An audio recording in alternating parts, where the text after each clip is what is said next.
Chapter 32, Lead by the Spirit. While this book is intended to treat solely upon the care of the physical body, leaving the higher branches of the yogi philosophy to be dealt with in other writings, still the leading principle of the yogi teachings is so bound up with the minor branches of the subject, and is so largely taken into account by the yogis in the simplest acts of their lives, that in justice to the teachings as well as to our students, we cannot leave the subject without at least saying a few words about this underlying principle. The yogi philosophy, as our students doubtless know, hold that man is slowly growing and unfolding, from the lower forms and manifestations to higher, and still higher expressions of the spirit. Spirit is in each man, although often so obscured by the confining sheaths of his lower nature that it is scarcely discernible. It is also in the lower forms of life, working up and ever seeking for higher forms of expression. The material sheaths of this progressing life, the bodies of mineral,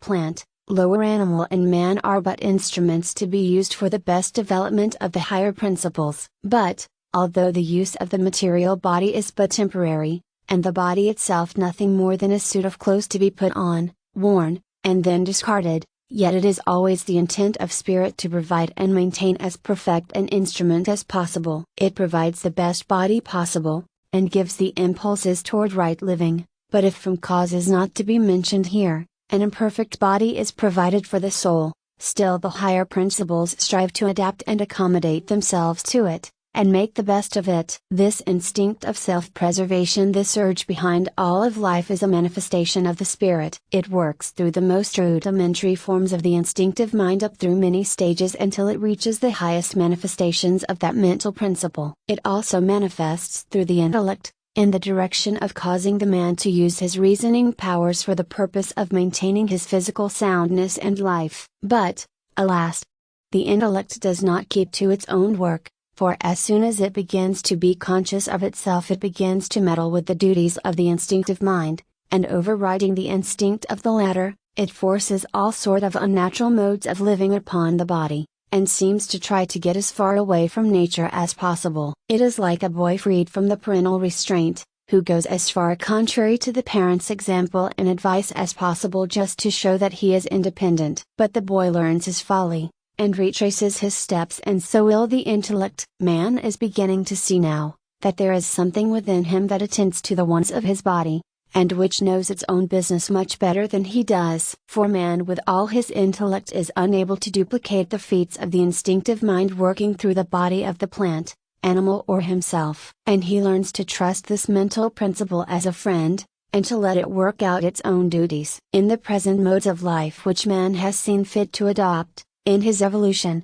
but from which he will return to first principles sooner or later, it is impossible to live a wholly natural life, and physical existence must be more or less abnormal as a consequence. But nature's instinct of self-preservation and accommodation is great, and it manages to get along very well with a considerable of a handicap, and does its work much better than one would expect considering the absurd and insane living habits and practices of civilized man. It must not be forgotten, however, that as man advances along the scale and the spiritual mind begins to unfold, man acquires a something akin to instinct. We call it intuition, and this leads him back to nature. We can see the influence of this dawning consciousness, in the marked movement back toward natural living and the simple life, which is growing so rapidly the last few years. We are beginning to laugh at the absurd forms, conventions and fashions which have grown up around our civilization and which, unless we get rid of them, will pull down that civilization beneath its growing weight. The man and woman in whom the spiritual mind is unfolding,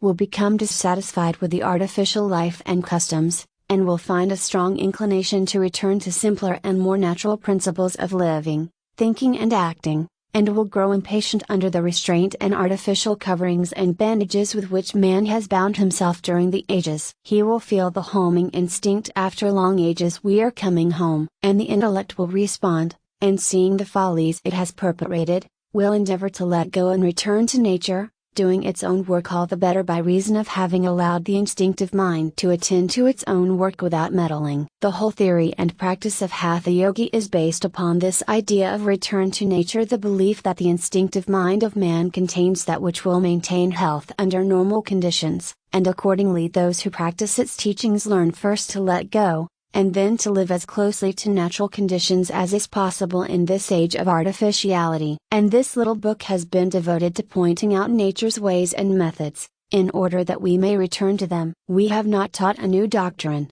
but have merely cried out to you to come with us to the good old way from which we have strayed. We are not unmindful of the fact that it is much harder for the man and woman of the West to adopt natural methods of living, when all their surroundings impel them the other way. But still each may do a little each day for himself in the race, in this direction, and it is surprising how the old artificial habits will drop from a person one by one. In this our concluding chapter, we wish to impress upon you the fact that one may be led by the Spirit in the physical life, as well as in the mental. One may implicitly trust the Spirit to guide him in the right way in the matter of everyday living as well as in the more complicated matters of life. If one will trust in the Spirit, he will find that his old appetites will drop away from him, his abnormal tastes will disappear, and he will find a joy and pleasure in the simpler living which will make life seem like a different thing to him. One should not attempt to divorce his belief in the Spirit leadings from his physical life, for Spirit pervades everything, and manifests in the physical, or rather through it, as well as in the highest mental states. One may eat with the Spirit and drink with it, as well as think with it. It will not do to say this is spiritual, and that is not, for all is spiritual, in the highest sense. And finally, if one wishes to make the most of his physical life to have as perfect an instrument as may be for the expression of the Spirit, let him live his life all the way through in that trust and confidence in the spiritual part of his nature. Let him realize that the Spirit within him is a spark from the divine flame, a drop from the ocean of Spirit, a ray from the central sunday. Let him realize that he is an eternal being, always growing, developing and unfolding, always moving toward the great goal, the exact nature of which man, in his present state, is unable to grasp with his imperfect mental vision. The urge is always onward and upward. We are all a part of that great life which is manifesting itself in an infinitude of forms and shapes. We are all a part of it. If we can but grasp the faintest idea of what this means,